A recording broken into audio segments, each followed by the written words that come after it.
God, well, I got it all over my mouth. Ladies and gentlemen, boys and girls, it is time for Project Pocket Monster Rebalancing Pokemon. It is part 3. Now, if you're new to the series, links to part 1 and 2, they're in the description. I'm trying to get it out every Tuesday. So far, we've been pretty good about it. And there's still water all over my face. And what this series is we are going through old Pokemon and new Pokemon too. We'll get there, but for now we're on Kanto, and we're going through old Pokemon and seeing what can be done to them to make them more viable in the current meta. Now, why would we need to do that? So, over the course of the last 20 years or so, Pokemon has undergone something called power creep. If you've watched the previous 2 videos, you know what power creep is, just in case you haven't. It's basically when new units or abilities are introduced that make other ones obsolete. So, something like Blacephalon, right, is better than Typhlosion.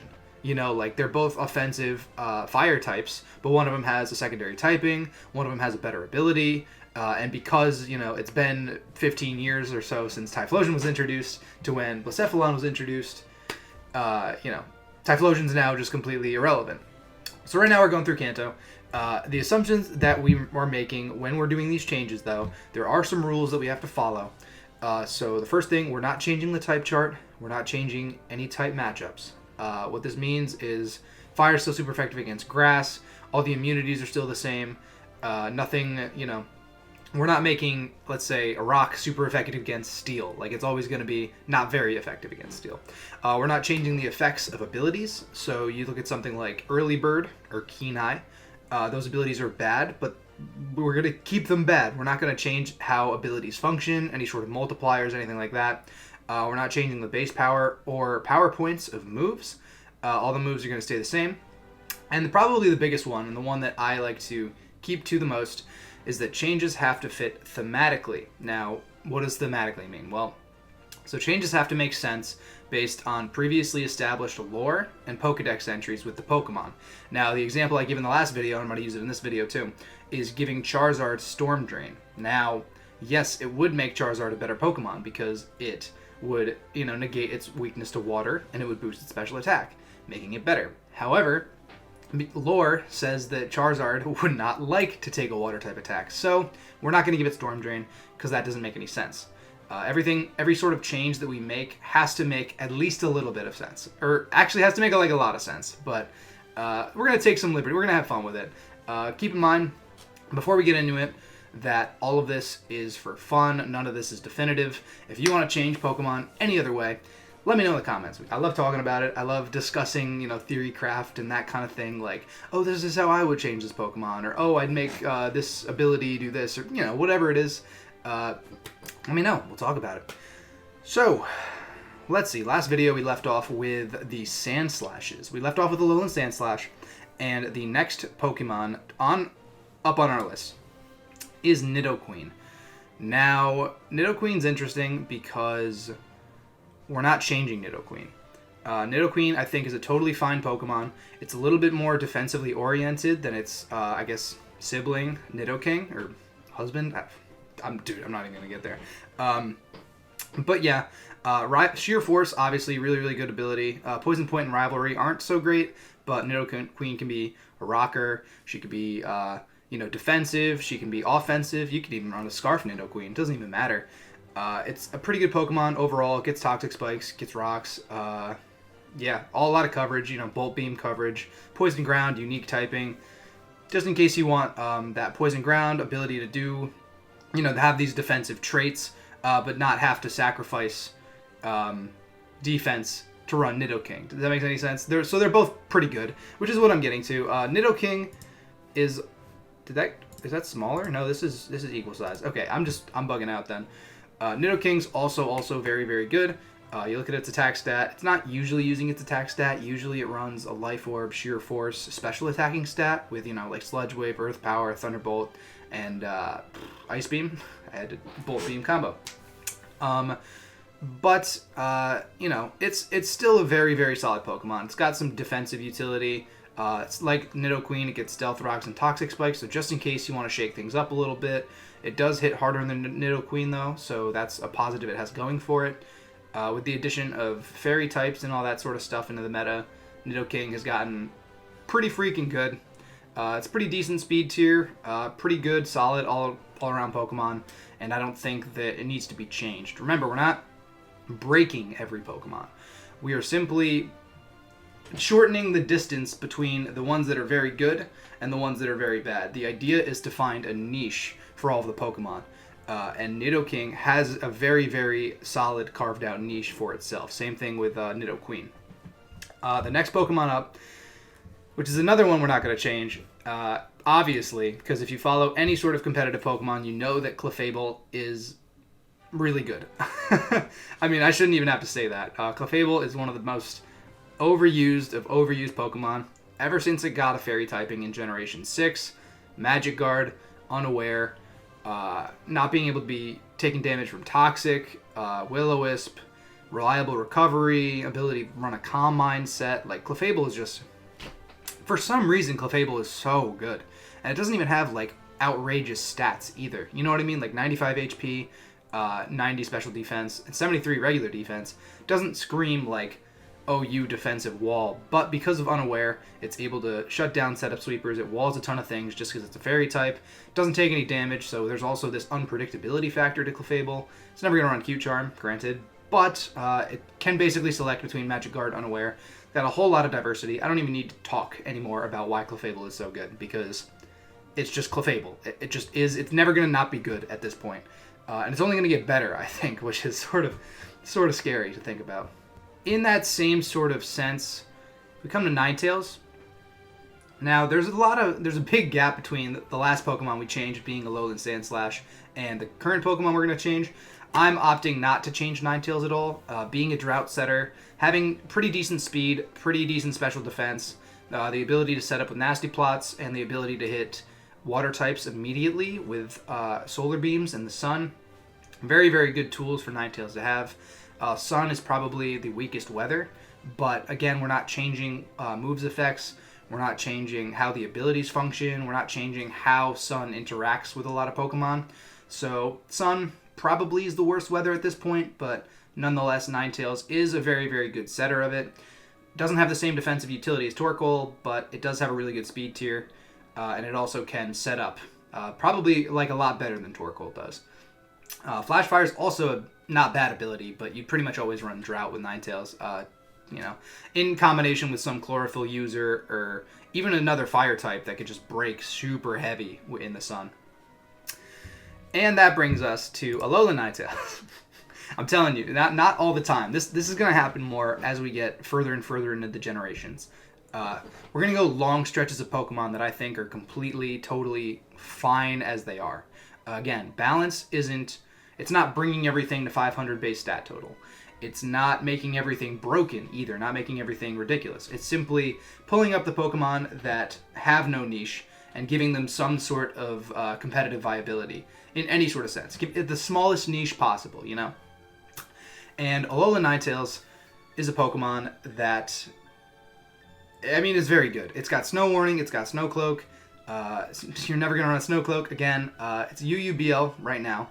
But the most notable thing about Alola Ninetales is its speed and special defense.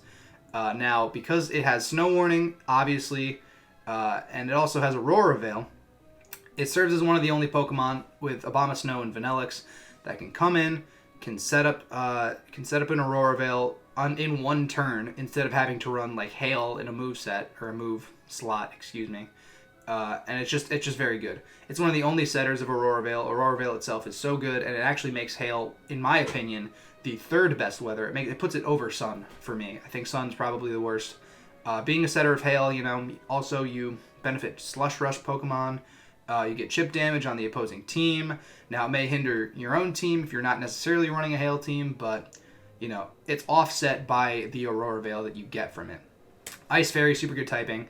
Access to Freeze Dry, Moonblast? I think it gets Moonblast.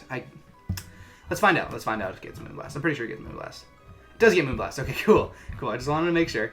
I didn't think it was just Dazzling Gleam, but regardless, Alola Ninetales is very good. It's better than regular Ninetales. So, we're not going to change Alola Ninetales. So that brings us all the way to Wigglytuff. Now, Wigglytuff is not one of my favorite Pokemon, but I'm definitely biased when it comes to Wigglytuff. I like Smash. I like its design. I like Jigglypuff.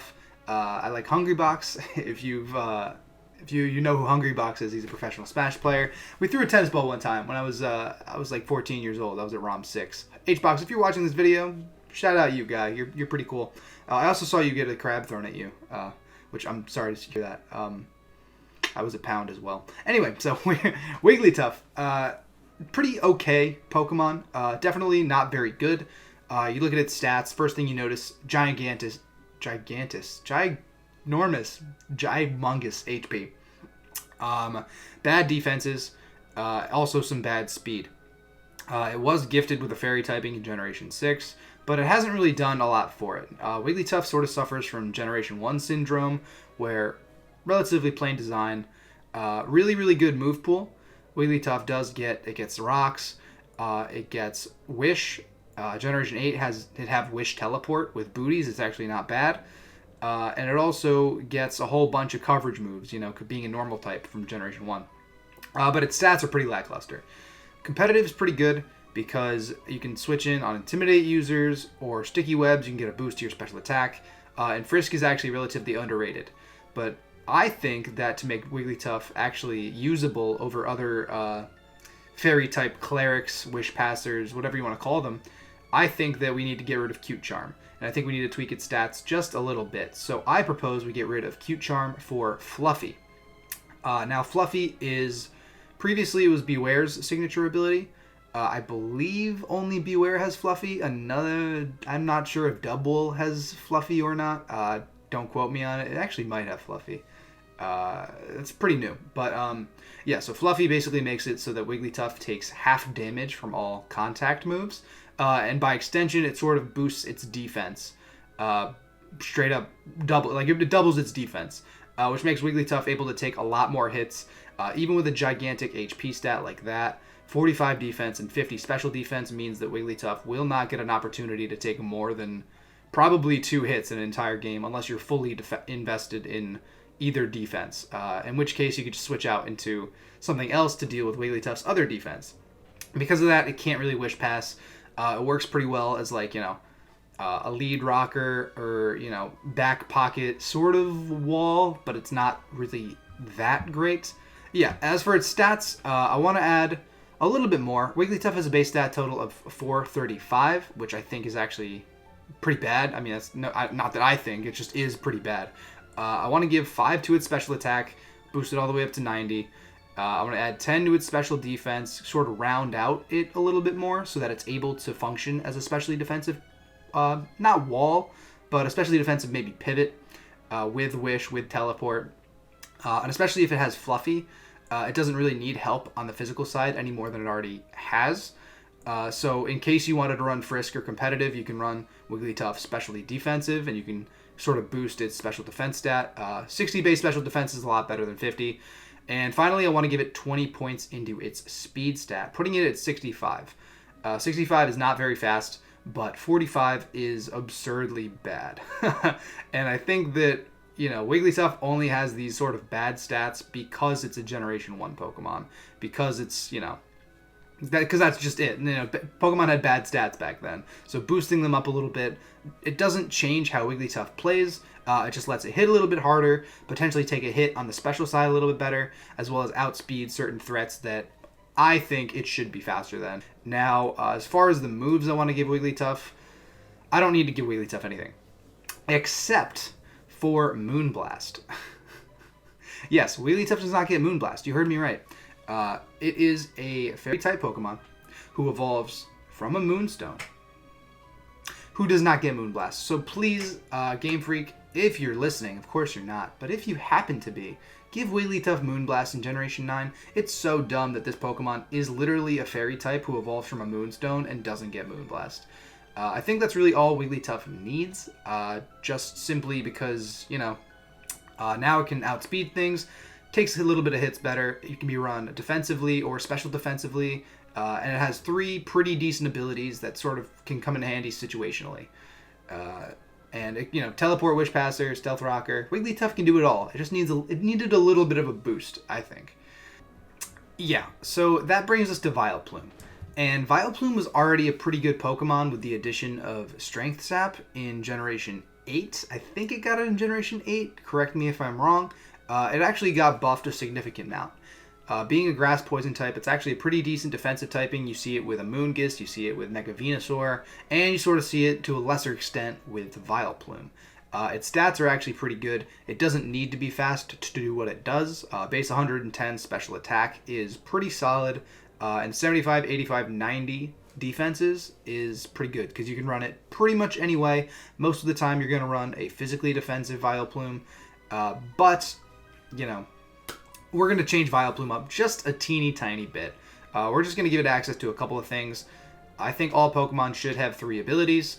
Vileplume, based on the Rafflesia flower. I'm going to throw up a picture right somewhere in this vicinity. It is stinky.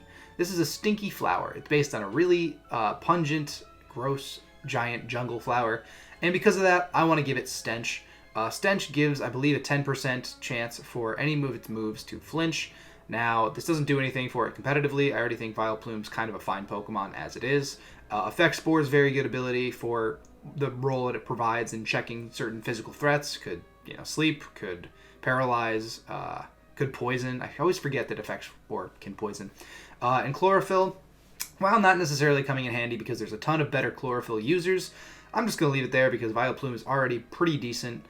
But Stench, you know, adds something new to Vileplume's tool set. You know, it sort of fits a little bit more thematically, and it was missing a third spot, or a third ability anyway, so why not add that in the third spot? As far as its moves that it gets, it doesn't really need that much. Coverage, I want to give it Wake Up Slap. I think that a Sleep Powder Wake Up Slap set is pretty funny. I'm not sure if it was Drayano who gave Gloom or Vileplume Wake Up Slap in any one of his ROM hacks, but for some reason I thought that for some reason I thought that Vileplume got Wake Up Slap already. I guess it doesn't, but I want to give it to it. And as far as setup and support, it's known for scattering a whole bunch of spores and powders, so I want to give it Powder, which is a priority bug-type move that actually stops fire-type attacks from happening, and it sort of damages the fire-type attack, or the fire-type, no, not the fire-type attacker. It damages the attacker when they try to use a fire-type move. I don't know if it's specifically by 25%. I think it is, correct me if I'm wrong, but I think that having that sort of priority can be enough to stop fire-type attackers. And I also want to give it Rage Powder. Because something like a Moongus has Rage Powder, and that sort of comes in handy in a VGC doubles sense. And I think giving Vileplume Rage Powder actually sort of carves out a better niche for it in that format. Won't help it in singles at all, obviously, because you're always going to be hitting, you know, it's always 1v1 in singles. You're always going to be hitting the thing in front of you. But I think that Vileplume could use that to be a little bit better in doubles. Now, we usually don't talk about doubles, but I just thought that Vileplume, you know, it's all about the powders. It's all about, you know, that kind of stuff, being the flower with all the pollen and whatever. So I thought it made sense for it as thematically as a Pokemon. And that's all we're going to do to touch Vileplume. Again, I think Vileplume's pretty solid.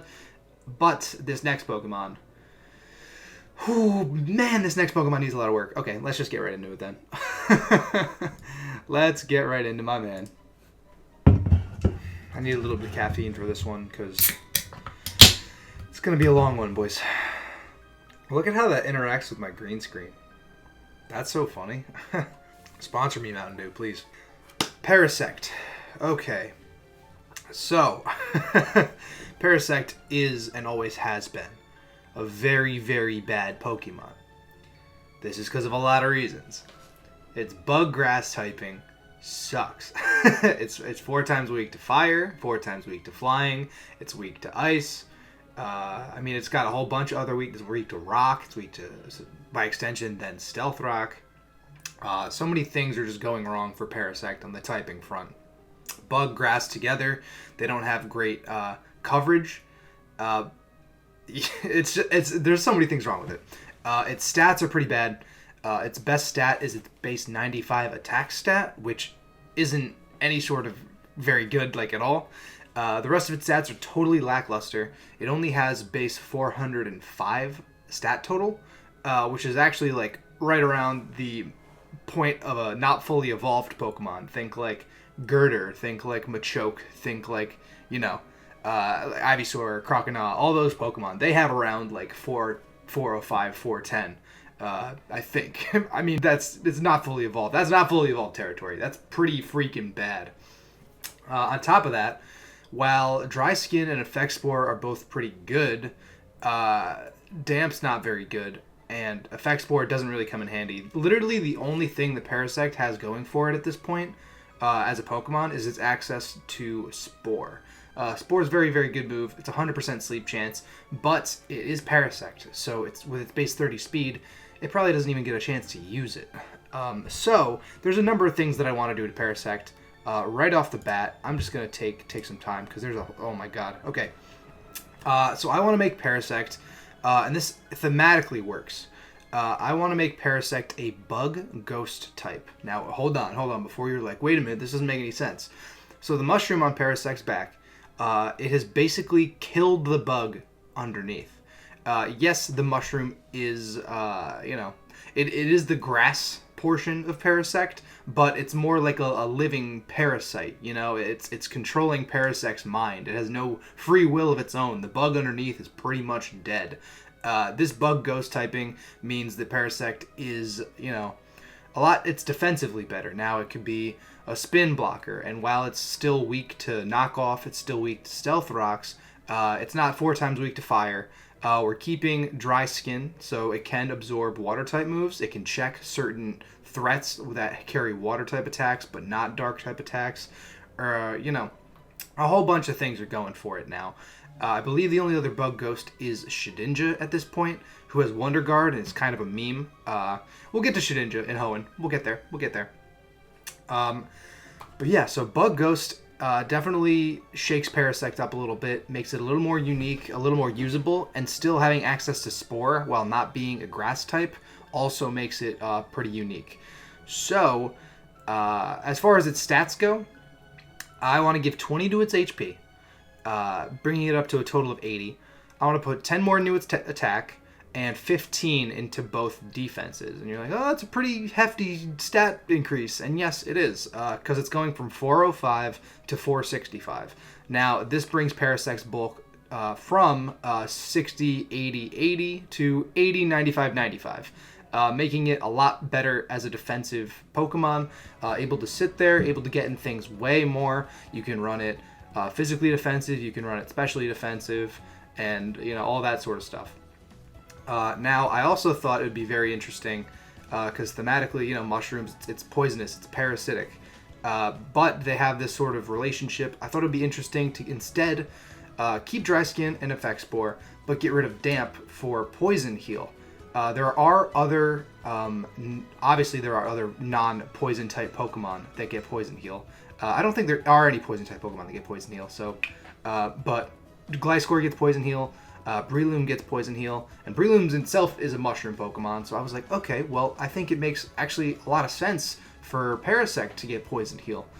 So I think it would actually make it really, really interesting, because you could run a Toxic Orb Parasect, and it could be sort of, Spore, Toxic Orb, but you can really get in the opponent's way. It has a number of things that it can, support its team with, and yeah, so all of those things combined, I think actually puts Parasect in a pretty decent spot, being a unique bug ghost, having access to Spore and Poison Heal. Doesn't make it very good by any means, but it actually makes it usable. It's still going to be base 30 speed, making it hit a little bit harder. 105 attack isn't necessarily that bad either, but here's where things get a little bit crazy. I went ahead, and I think this was the point that I was like, okay, I'm going to go through every single move that exists.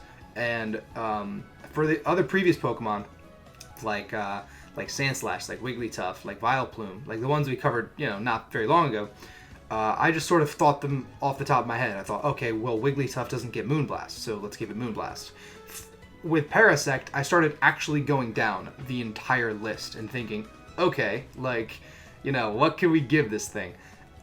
Starting off, because it's now a ghost type, I want to give it a whole bunch of ghost type moves. Shadow Ball, Shadow Claw, Poltergeist, Shadow Sneak, Astonish, and Nightshade, to name a few. It hasn't appeared in Generation 8 as of yet, so I want to give it Skitter Smack, I want to give it Lunge, and I want to give it Attack Order. As far as coverage moves, I think it makes sense to give Parasect Poison Jab. I mean, it is a sort of, toxic mushroom parasite thing, and also Crab Hammer, because literally just look at those claws. I mean, that is straight up the claws of a crab, and I think it's really dumb that it doesn't and never has had a Crab Hammer. As setup and support, now, once again, Ghost type, I want to give Parasect Confuse Ray. I want to give Parasect Powder. We mentioned what Powder does in Vileplume's section. Right now it's the signature move of Vivillon, but what Powder does is it covers an opposing Pokemon in Powder, and then basically when they try to use a Fire type attack, it sort of cancels itself out and then does 25% to that Pokemon. I want to give it Defend Order and Heal Order, and I also want to give it Sticky Web, because I think that if Parasect had a moveset, a Spore, a Sticky Web with a Poison Heal, Poltergeist, and then maybe like Toxic or something would be just, it's incredible. I think that would and it still has a ton of weaknesses as a bug ghost type, but it actually makes it very, very usable, because it can put something to sleep, get up free webs, and then sit there and scout opposing Pokemon's items with Poltergeist. It could run Shadow Sneak as well. It might run Toxic. It might run, does it get Stun Spore? I'm pretty sure it gets Stun Spore. There's a whole number of things that Parasect can do now with the tools given to it. Now, 465 is not very high either, so obviously a lot of strong attacks will just cleave right through Parasect, unlike, say something like Gliscor, and it doesn't hit nearly as hard as something like Breloom or Gliscor as a Poison Heal user. It's also not nearly as fast, so I don't feel any sort of bad about giving Parasect these sort of tools. I think that over generations it should have been given something like Sticky Web, it should have been given something like Crab Hammer, and I think the order moves also make sense, since the mushroom itself is ordering Parasect to do what it does, because that Parasect is a dead boy. He's got no control over what he's doing. So, Venomoth is already pretty solid. It is a bug poison type. It is a Generation 1 bug poison type, so its stats aren't all that great. But what Venomoth does have going for it is its abilities and a couple of moves in its arsenal. So Tinted Lenses is really, really good. Shield Dust is actually pretty okay, and Wonder Skin's also pretty okay. So I'm not going to touch its abilities at all. Venomoth is notable for having Tinted Lenses, but also having Quiver Dance. Now, it's not the best user of Quiver Dance by any means. Frostmoth is pretty good. Vivillon's pretty good because it has access to Sleep Powder. Even like something like Masquerain is pretty okay as compared to Venomoth, because it gets Sticky Webs and it also gets Intimidate. But Venomoth doesn't really need a whole bunch of things because Tinted Lenses sort of covers for it. However, I do want to buff Venomoth's stats a little bit because it is super vulnerable to priority, as well as Stealth Rocks, all that sort of stuff. So, as far as stats go, I'm going to take 10 out of Venomoth's attack stat, bringing it down to 55, 10 into its defense, 10 into its special attack, 15 into its special defense, and 5 more into its speed. This puts it on par with Butterfree in its speed tier. 95 is much, much better than 90. Its SPDEF stat and regular defense stat gives it a little bit more bulk. It can take hits sort of a little bit better. It doesn't necessarily need to take hits since the archetype of the Pokemon is a setup sweeper, but it makes it so that it might survive around a priority a little bit more. And then the extra 10 to its attack or to its special attack stat is just to let it hit a little bit harder. While it does have Tinted Lenses, it doesn't necessarily hit insanely hard anyway. This sort of puts Venomoth up just a little bit. It's one of those Pokemon that just needs like a little bit of help because 450 was good at the time, but now it's not so good in Generation 8. And not to say that there are Pokemon with lower stat totals that aren't good, but being a bug poison type and having, needing sort of an extra boost to get it to the same level as other better typed Pokemon, that's my whole logic behind giving Venomoth the stat boost that I did. It's only 30 base points, so it goes from 450 to 480, but nonetheless, for its moves, Venomoth doesn't really need that much. I'm going to give it Hurricane, I want to give it Scale Shot, and since Venomoth it was pretty much, it's not a bug psychic type, but it feels like it should be, I want to give it Synchronoise. And Synchronoise, it's one of those moves to where if you share a type with the opposing Pokemon, then you can hit it with a pretty strong 120 base power psychic type attack. Not enough Pokemon that aren't psychic type get it. So I think Venomoth, being poison type, could actually use Synchronoise to really good effect and destroy a whole bunch of poison types that aren't, poison dark. Also for setup and support, I was on a powder kick, so I decided to give it powder. It's known for its scales coming off. It's known for the powders it produces. I just think it makes a lot of sense. So that's all we're going to do for Venomoth. And that's not a crazy amount, I know. But I think the Venomoth is already pretty okay, and with a little bit of stat help, actually makes it pretty solid. So moving on to the Dugtrios. Dugtrio is an interesting case. All of these, I say that I think about every single Pokemon. But Dugtrio is interesting because Dugtrio has already been proven to be pretty solid, mostly due in part to its ability in Arena Trap. It's has a niche in Ubers as a revenge killer. Arena Trap itself has been banned in a lot of competitive formats.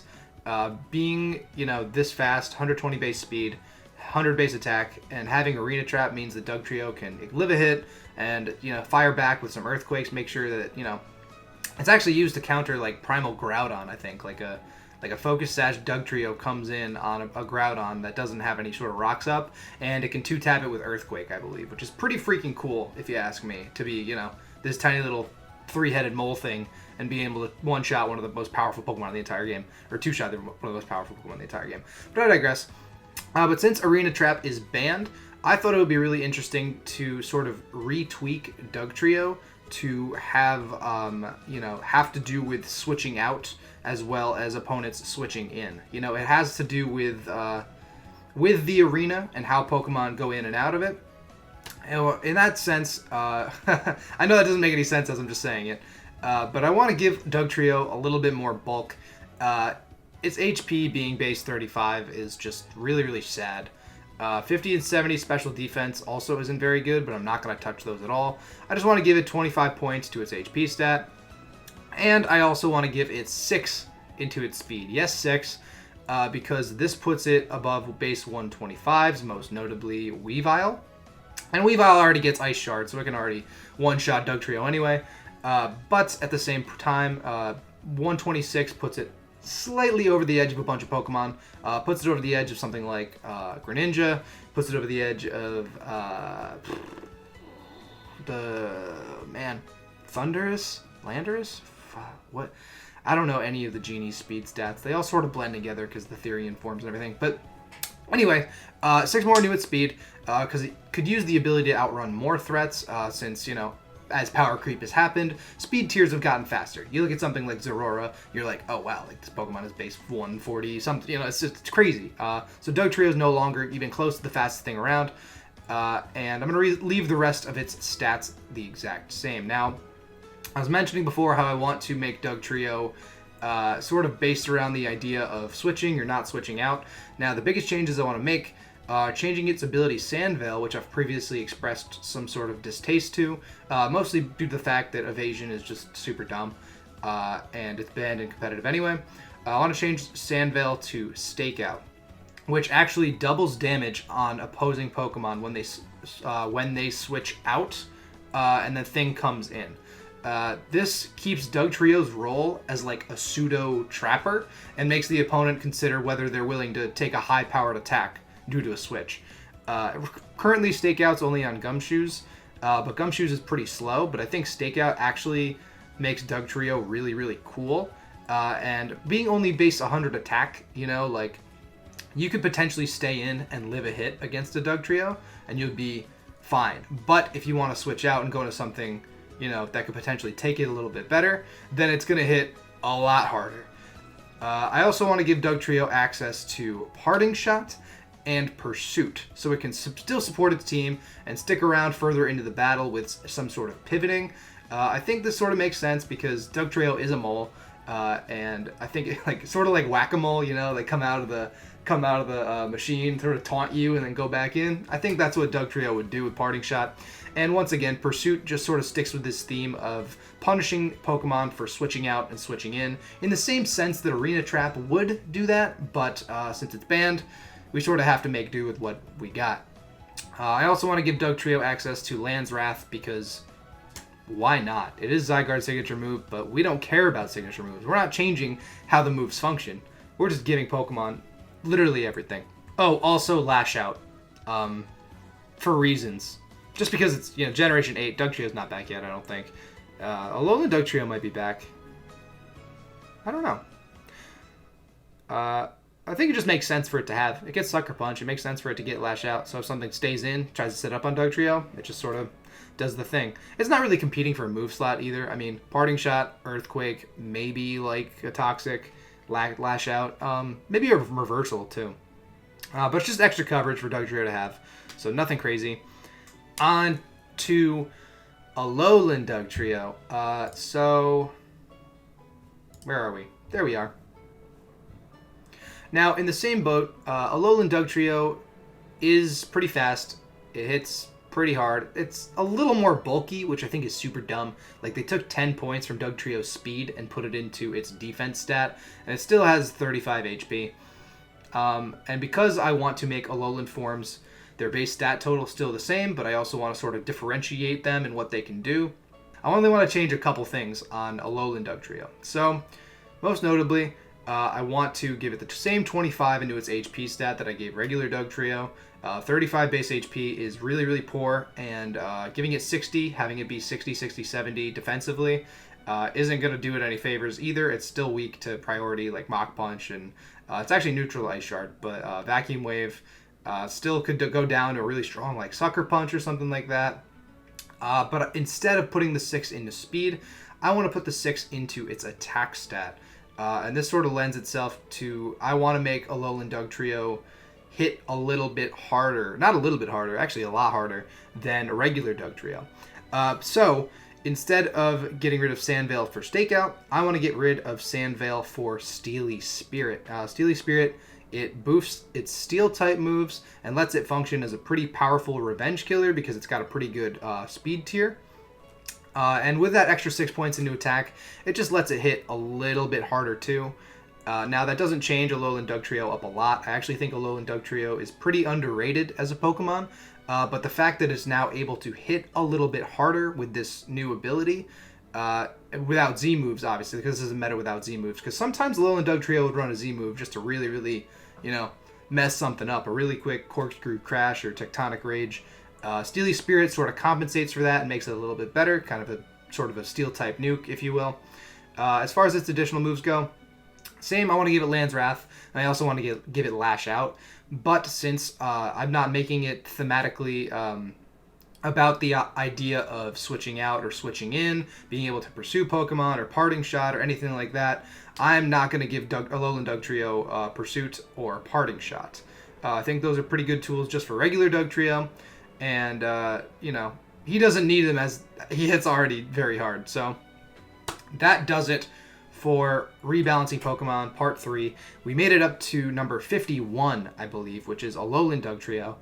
Stay tuned next week for the next part. Now, remember, if you guys liked the video, be sure to comment, like it, subscribe if you really want to. Let me know your thoughts on, what you would do to these Pokemon, because it's not all about what I think. These are just the ideas that I can sort of come up with off the top of my head. I'd love to get in discussion with it. Tell me what you think about the Dugtrios. Tell me what you think about, if you think Ninetales needs to be changed. Tell me if giving Vileplume Wake Up Slap is stupid. I don't know. Tell me if Parasect being a bug ghost type is stupid. But I think it's actually really, really sick. So, I don't know. I'm going to get on out of here. Thank you all for watching. And till next time.